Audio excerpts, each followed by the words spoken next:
जब मैंने इस एनिमे को देखना स्टार्ट किया था तो स्टार्टिंग में लग रहा था ये भी एक बेकार सा और बोरिंग सा एनिमे होगा।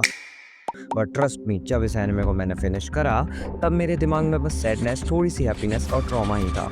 और हाँ, मुझे रिग्रेट हुआ कि मैंने इस मास्टरपीस को एक बेकार सा और बोरिंग सा एनिमे बोला। एक अच्छे एनिमे में क्या क्या चीज़ें होती हैं? अच्छे कैरेक्टर्स, अच्छा प्लॉट, प्लॉट ट्विस्ट और म्यूजिक या एनिमेशन भी, ये सारी चीज़ें हैं इस एनिमे में। मगर एक ही प्रॉब्लम है जो इसे थोड़ा सा ज़्यादा ही खतरनाक बना देती है, जो तुम अभी थोड़ी देर में जानोगे। इस एनिमे के पहले 4 एपिसोड्स तुम्हारी सारी एक्सपेक्टेशंस को तोड़ेंगे, आगे के 4 एपिसोड्स तुम्हारे दिल को तोड़ेंगे और आखिर में बचे हुए 5 एपिसोड्स तुम्हें रुलाने वाले हैं। मगर क्यों? मैं ऐसा क्यों बोल रहा हूँ? आखिर उस एनिमे में है क्या? और क्यों ये वीडियो बनाने वाला ऐसा कह रहा है? यानी मैं ऐसा क्यों कह रहा हूँ? आई नो तुम्हें भी इनके आंसर्स चाहिए और मैं यहाँ इसीलिए तो हूँ। शुरू करने से पहले कानों में ईयरफोन्स घुसा लो, कमरे की कर दो लाइट्स को ऑफ और अब वीडियो को करते हैं स्टार्ट। एल्फेन लेट 2004 में रिलीज हुआ लाइन ओकामोटो की मांगा पर बेस्ड एक एनिमे है जो सिर्फ 13 एपिसोड्स प्लस एक ओवा एपिसोड्स का है।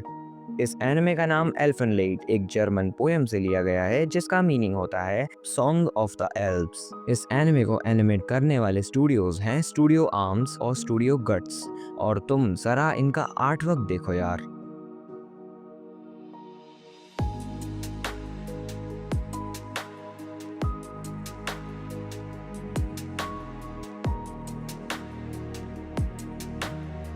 एल्फेन लेट का जो ओपनिंग सॉन्ग है वो उसी जर्मन पोएम से बनाया गया है और इसका सॉन्ग एक काफ़ी सुंदर मेलोडी जैसा लगता है।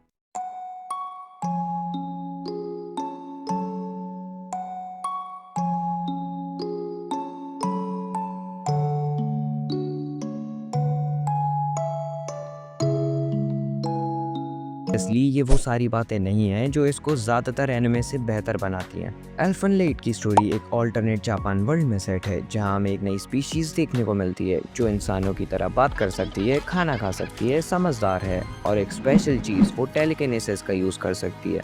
बेसिकली उसके पास इनविजिबल हाथ होते हैं। इस स्पीशीज़ का नाम हमें एनिमे में डिक्लोनियस बताया गया है। डिक्लोनियस की जो पावर्स हैं वो एक्यूरेटली कहूँ तो टेलीकिनेसिस का एक अपग्रेडेड वर्जन लगता है। वो उन इनविजिबल हाथों से चीज़ों को सिर्फ लेविटेट या फिर उठाने में मदद नहीं करते, वो लोगों की जान भी ले सकते हैं।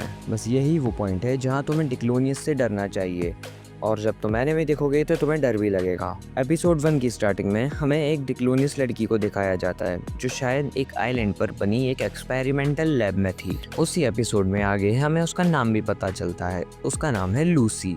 सब कुछ शांत और नॉर्मल सा ही चल रहा होता है पर अचानक 2 सिक्योरिटी गार्ड जो लूसी पर निगरानी करते हैं, उन दोनों सिक्योरिटी गार्ड्स में से एक का पेन उस 2 मीटर के रेडियस में आ जाता है जो लूसी के चारों तरफ बनाया गया था।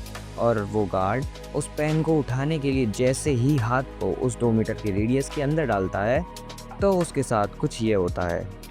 देखो ब्लर करना पड़ेगा नहीं तो YouTube वीडियो को हटा सकता है, इसीलिए वीडियो 18+ कैटेगरी में डालनी पड़ी। देन लूसी उसी गार्ड को अंदर खींचती है और चाबी लेके अपने आप को आज़ाद कर लेती है। फिर तुम्हें जो देखने को मिलने वाला है 10 मिनट तक वो सिर्फ लोगों की चीखें, दर्द और खून ही होने वाला है। किसी का हाथ, किसी का पैर, किसी का सर, वो भी टूटे हुए। अगर तुम इन सारी चीज़ों को सह पाते हो तो ही कंटिन्यू करना इस वीडियो और इस एनिमे को भी। लूसी वहाँ से भागते भागते एक क्लिफ पर जा पहुँचती है और एक स्नाइपर उसको मारने का ट्राई करता है बट वो गलती से उसके हेलमेट पर लगता है और वो पानी में गिर जाती है। इसके आगे तुम खुद ही देखना, मैं तुम्हें कोई ज़्यादा स्पॉयलर्स नहीं देना चाहता। अब बात करते हैं लूसी के पास्ट के बारे में। क्यों ये लड़की इंसानों को मारना चाहती है? उसी को बुली किया गया उसके क्लासमेट्स के द्वारा।